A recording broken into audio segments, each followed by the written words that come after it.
पहाड़े को ठंडो पानी सुन कती आहा मीठी बाणी।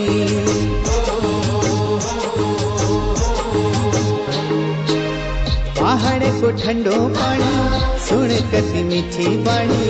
पहाड़ को ठंडो पानी सुन कती मीठी बाणी।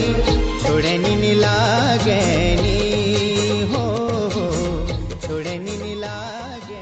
दोस्तों नमस्कार, स्वागत है आपका रेडियो कुमाऊं वानी में और मैं हूं आपका अपना रेडियो दोस्त बहादुर सिंगनवाल। जी हां, आप मुझे सुन पा रहे हैं 90.4 मेगाहर्ट्ज कुमाऊं वानी सामुदायिक रेडियो अपन बात में। श्रोता मित्रों, हम अपनी श्रृंखला पहाड़ों को ठंडो पानी के आज 7वें भाग में हैं। जी हाँ, और इस भाग में हम बात कर रहे हैं पानी की समस्या से जूझ रहे लोगों के लिए क्या विकल्प हो सकते हैं।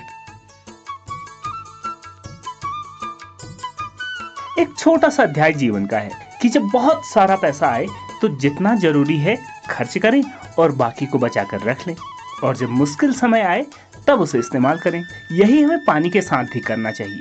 जब बरसात हो, नदी नाले भी बह रहे हों, तब पानी को बचाकर कच्चे टैंकों या पॉलिथीन की टैंक, वाटर टैंक बनाकर उस पानी को स्टोर कर लें। और जब मई जून की गर्मियां हों तब हम सब उस पानी का इस्तेमाल अपनी खेती, बागवानी या अन्य कामों में कर सकते हैं।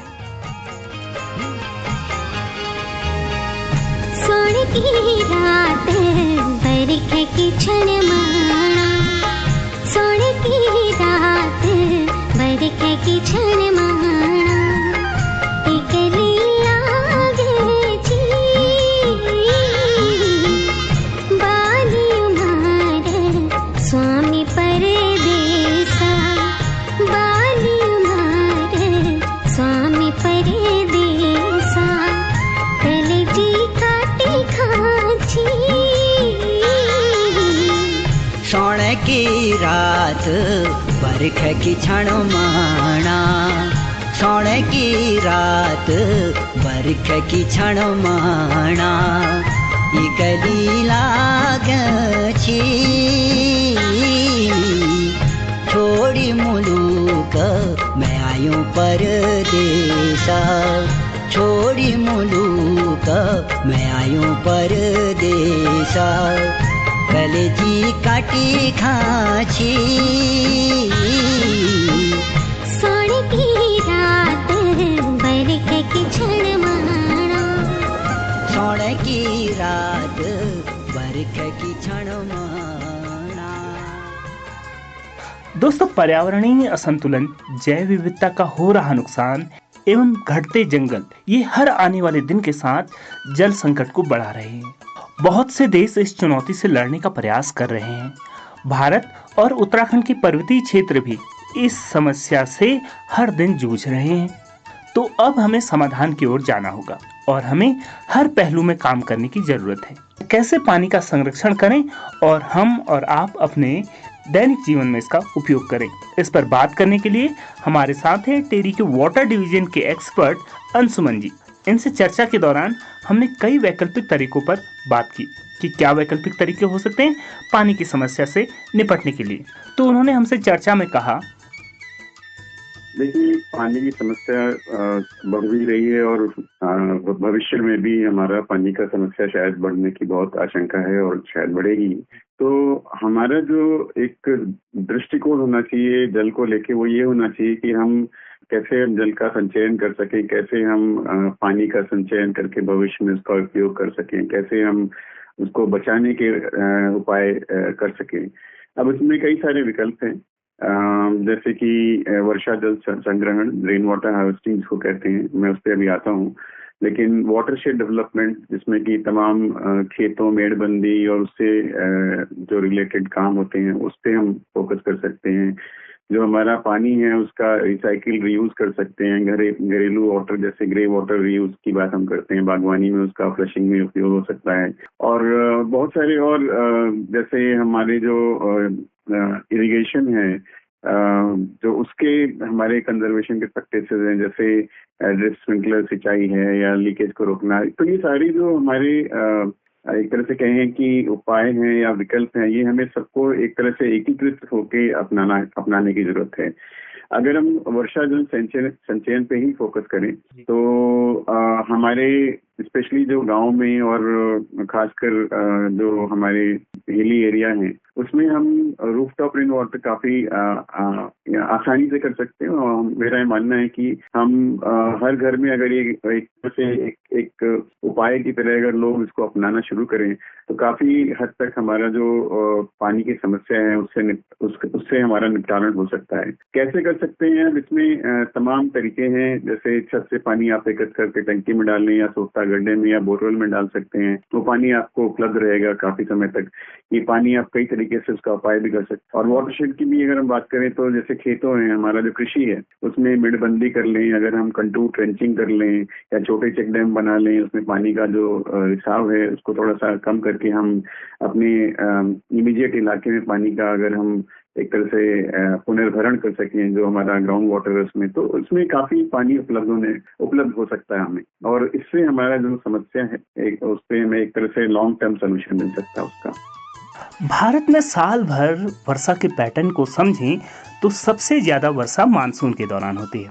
और अगर हम इस दौरान या अन्य किसी भी समय होने वाली वर्षा के जल को संग्रहित कर पाएं तो ये स्टोर किया पानी ज्यादा गर्मी और जिस समय वर्षा नहीं होती तब हमारे लिए उपयोगी होगा। कैसे हम कम खर्च में इस वर्षा जल को संग्रहित कर पाएं? जब इस बारे में हमने अंशुमन जी से चर्चा की तो उन्होंने बताया, जी देखिए, ऐसा है कि हमारी ये एक तरह से भ्रांति है कि वर्षा जल संग्रहण में या वर्षा जल संचयन में बहुत ही खर्च ज्यादा आता है। ऐसा नहीं है। वर्षा जल संग्रहण में क्या काम हमारा होता है? मेन ये होता है कि जो हमारे जैसे सपोज करिए हमारा जो छत है, हमारे घरों के छत पे जो पानी हमें कलेक्ट करना है उसके लिए कितना खर्चा करना है? कुछ नहीं करना है। हमें बस ये करना है कि हम उस पानी को एक किसी डिवाइस से छत से किसी पाइप के द्वारा किसी जगह इकट्ठा करें और थोड़ा सा उससे फिल्ट्रेशन की जरूरत होती है, उसको हमें साफ करने की जरूरत होती है इस्तेमाल से पहले।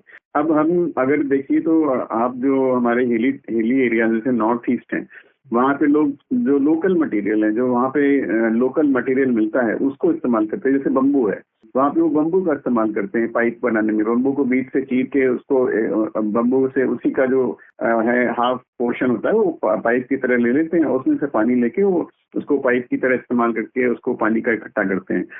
अब जो हमारा पानी है उसको इकट्ठा किसमें कर सकते हैं? आपके पास घरों में हमारे पास पुराने ड्रम, प्लास्टिक के ड्रम बहुत सारे मिल जाते हैं, या नहीं भी मिलते हैं तो आप उसको खरीदेंगे तो बहुत ज्यादा नहीं है, मेरे ख्याल से 1000-1500 के आसपास में उसका कॉस्ट आएगा। अगर आप सीमेंट की भी टंकी बनाना चाहेंगे उसके स्टोरेज के लिए तो वो भी मेरे ख्याल से 2-4-5,000-6,000 से लेके डिपेंड करता है कि क्या उसकी मात्रा होगी या क्या कैपेसिटी होगी, तो उसके हिसाब से वो भी बन सकता है।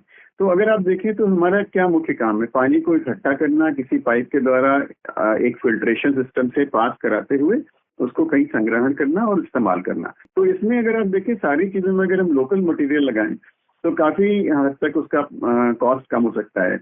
अब जैसे देखिए रेत और कंकड़ हमारे कहीं पे भी मिलता है, अगर हमें उसको फिल्ट्रेशन सिस्टम बनाना है तो रेत और कंकड़ में हम एक पूरा आप ड्रम ले सकते हैं। कई सारे मॉडल उपलब्ध हैं। आप पीवीसी पाइप में लेके एक कोई भी टैंक बना लीजिए, उसमें पीवीसी पाइप फिल्ट्रेशन करके लगा दीजिए ताकि पानी जो फिल्टर होकर उससे निकल सके। और रेत और कंकड़ या बजरी हमारे यहाँ मिलते रहते हैं, गाँव में बहुत आराम से मिल जाते हैं।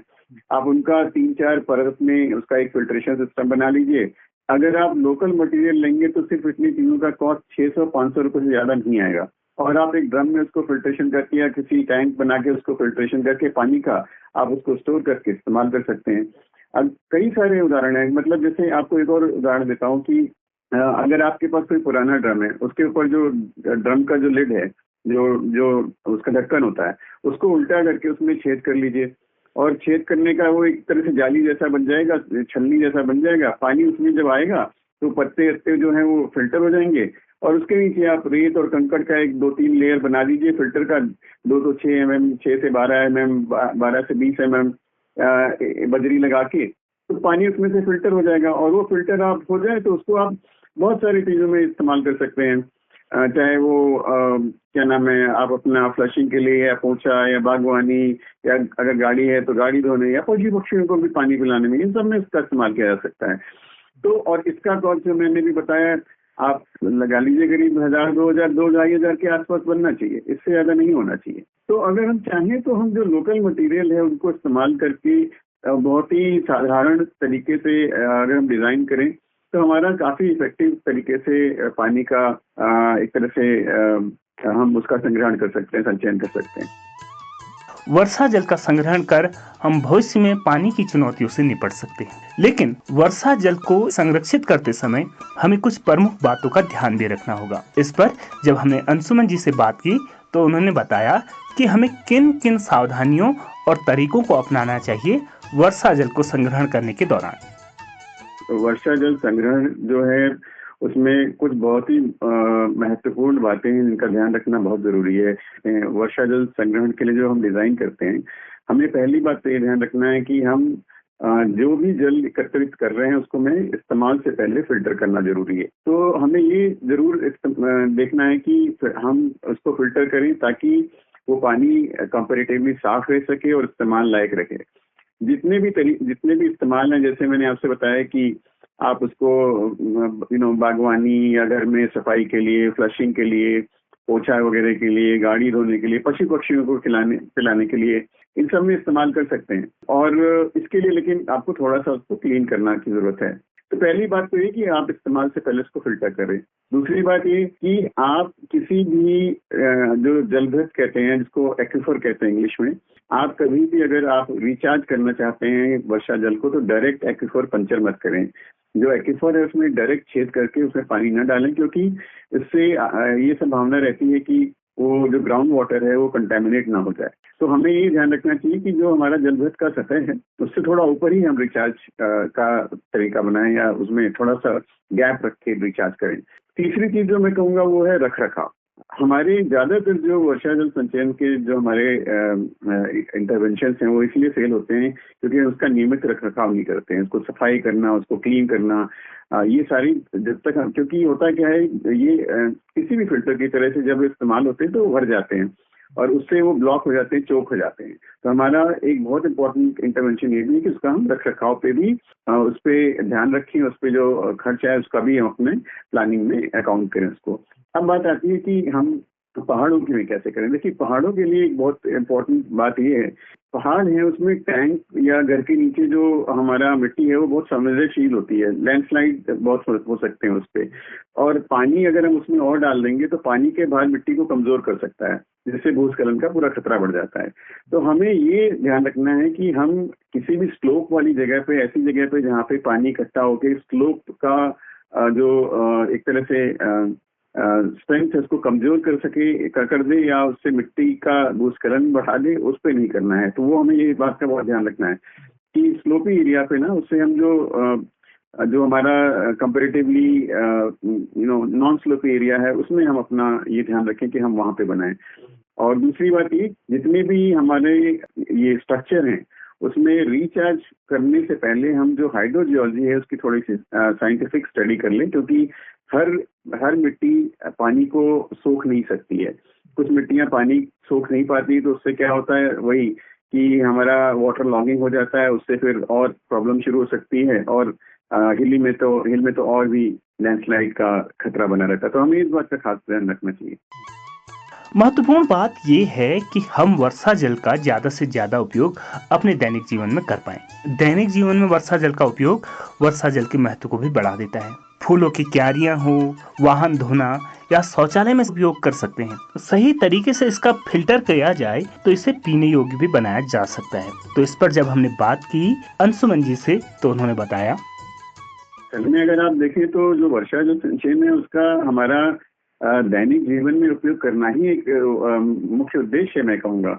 तो अगर आप कोई खाद बिना ट्रीटमेंट के या छोटे ट्रीटमेंट के सिंपल फिल्ट्रेशन के बाद अगर आप उसका इस्तेमाल करना चाहते हैं, तो जैसा मैंने पहले भी कहा एक दो बारी कि आप उसको अपने घरों में सफाई के काम ला सकते हैं, पोछा हुआ और बर्तन धोने के काम आ सकता है, आपके जो टॉयलेट्स हैं उसमें फ्लशिंग के काम आ सकता है, आपके जो वाहन है उसको धोने में काम आ सकता है। अगर आपका पशुपालन आपका व्यवसाय है तो पशु पक्षियों को पानी पिलाने में, उनकी साफ सफाई में इसका पानी का इस्तेमाल हो सकता है। बागवानी के बहुत सारे तरीके हैं, उसमें पानी हो सकता है, खेती के लिए पानी इस्तेमाल हो सकता है। ये तो बहुत सारे ये हमारे दैनिक जीवन के कार्य हैं जिसमें हम इसमें बिना किसी झिझक के हम इसका उपयोग कर सकते हैं, और इसमें काफी मात्रा में पानी लगता है। तो ये पानी जो हमारा जो पानी की समस्या होती है, स्पेशली जब कमी होती है, तो वहाँ पे बहुत काम आता है। लेकिन अगर आप वर्षा का जो पानी है अगर आप इसको पीने के लिए भी इस्तेमाल करना चाहते हैं तो वो भी हो सकता है।